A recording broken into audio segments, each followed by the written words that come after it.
Hoje eu converso com Isa Agostinho e o Wellington Calazans, a eles o meu boa noite. Wellington, boa noite e bem-vindo a mais uma edição do Hora 10.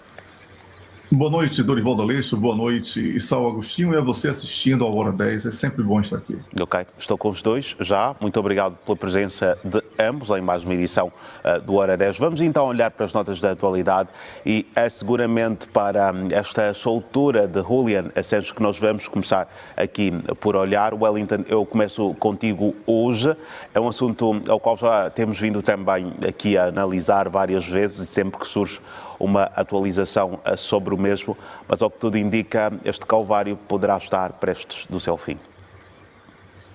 Exatamente, Dorivaldo, porque o que deve ser celebrado aqui é que o Julian Assange está em liberdade.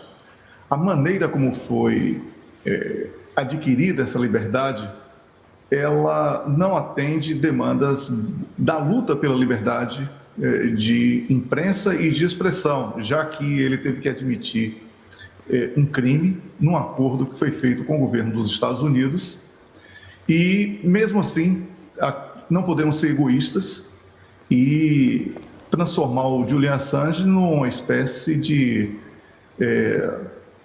exemplo de perseguição. É importante que a liberdade dele seja celebrada, porque é em torno disso que toda a luta ganhou uma repercussão internacional e que movimentou todo o mundo, não só jornalístico, mas também os setores de direitos humanos, justiça e uma série de fatores, inclusive com um comprometimento muito sério da imagem dos Estados Unidos da América aos olhos da comunidade internacional, porque a questão da liberdade de imprensa e de expressão, essa questão sempre foi uma bandeira muito empunhada pelos norte-americanos e a situação de Julian Assange era uma contradição em si mesma, né? Porque o crime de Julian Assange tinha sido divulgar a verdade. Se um jornalista tem acesso a informações que são sigilosas e publica essas informações, o problema está na segurança de quem permite que essas informações cheguem a um jornalista. É papel do jornalista promover o debate franco com a sociedade e trazer à tona diferentes perspectivas. E foi isso que ele fez, foi o jornalismo na sua mais pura essência.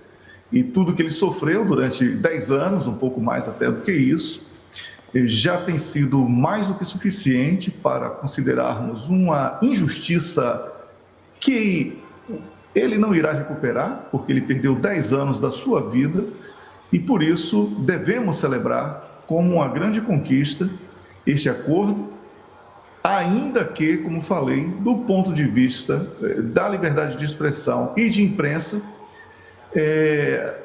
fica muito aquém, porque não abre aí um precedente importante para proteger outros profissionais que possam viver situação semelhante. Então, Dorivaldo, sinceramente, eu não posso ser egoísta e tenho que dizer que Julian Assange está livre e essa é a grande conquista. Se eu fosse ele, iria para um lugar seguro. Inclusive, o país dele eu não considero seguro, porque segue uma agenda muito rigorosa imposta pelos Estados Unidos da América e é muito vulnerável a depender do governo que está no poder. Eu procuraria uma outra situação, talvez o mesmo caminho que o norte-americano Snowden seguiu, porque este sim está seguro.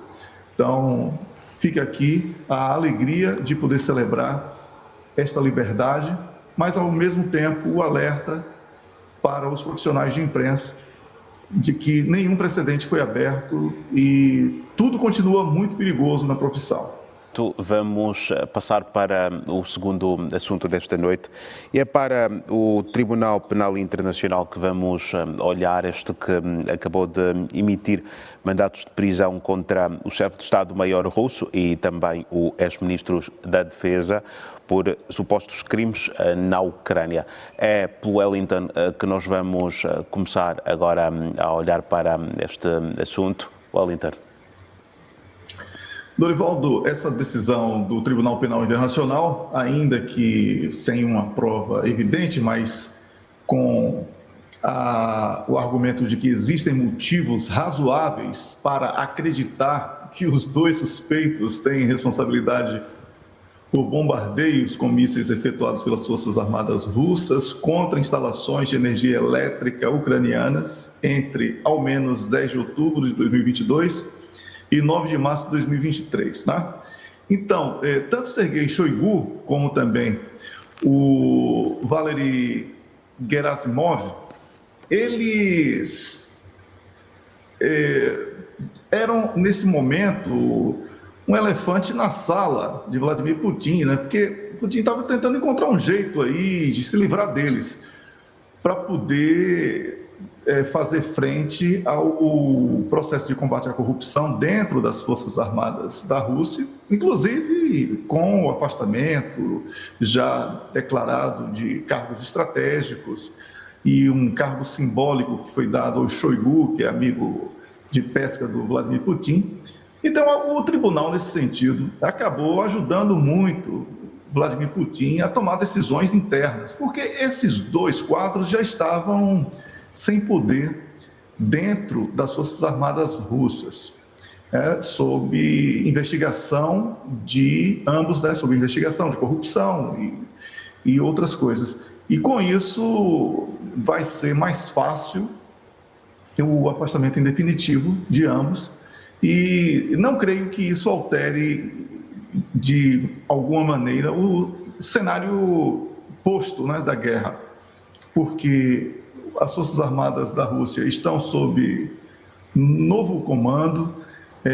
Putin iniciou um novo mandato, né, há pouco tempo, e é vida que segue. Essa mesma condenação também já foi atribuída não só a Vladimir Putin, como a outros políticos russos.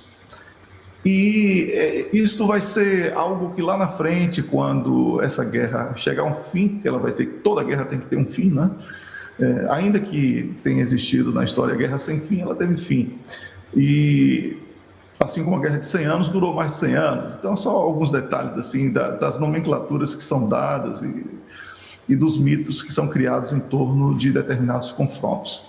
Então, Dorivaldo, mais do mesmo. O tribunal aí busca um equilíbrio entre as decisões recentes que foram bastante desagradáveis para Israel e Estados Unidos em relação a Benjamin Netanyahu e outras pessoas ligadas ao governo de Israel, que causou indignação, inclusive, a parlamentares norte-americanos, e agora volta a atacar o lado russo para acalmar o fogo contra o próprio tribunal. Então, é tudo aí uma jogada inteligente, vamos chamar assim, porque não deixa de ser inteligente tudo isso.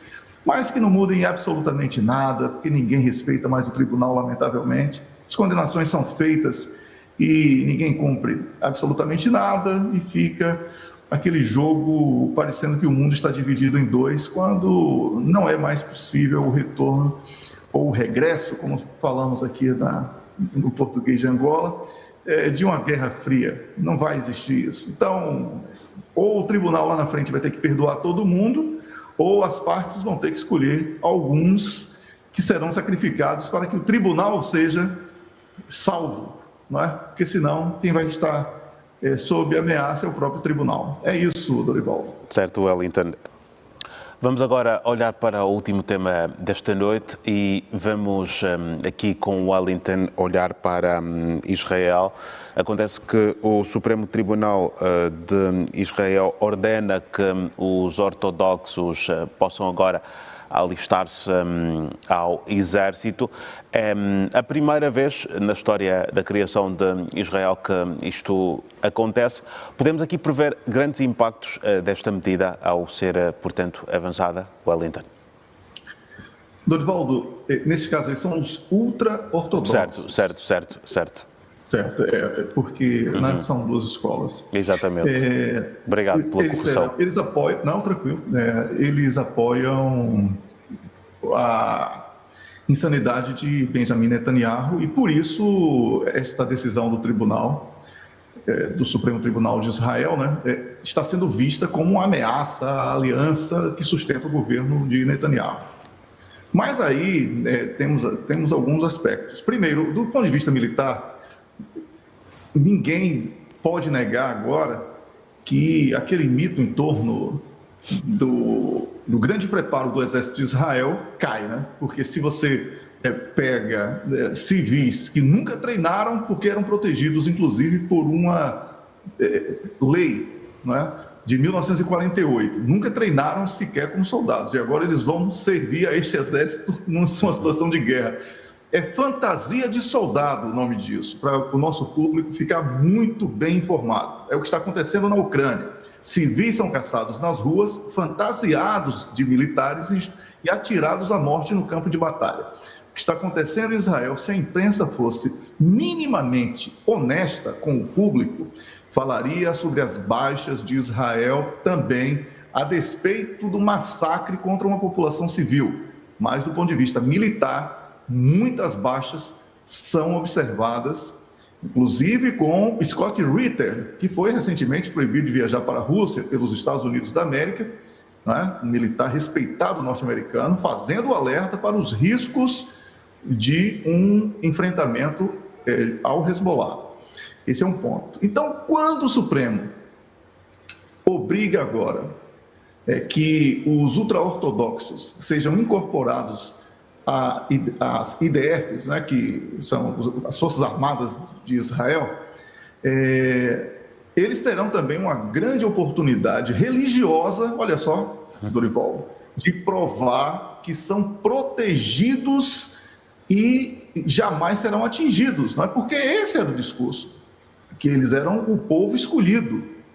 Agora eles vão para o campo de batalha, a grande oportunidade de provar o milagre, que eles atiravam os outros, mas ficavam nos gabinetes falando sobre essa suposta proteção divina que eles possuem.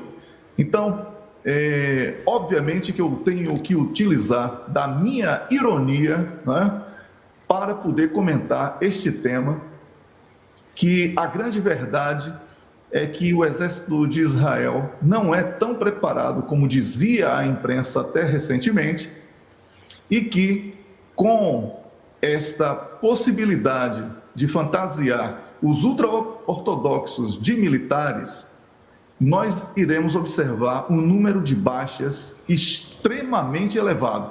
Sobre a questão de manutenção ou não do apoio ao Benjamin Netanyahu no poder, eu não aposto que algo mude, porque as pessoas que vão decidir sobre o apoio não irão ao campo de batalha e existe muita corrupção envolvida e estão todos muito bem remunerados para que esta guerra lucrativa continue.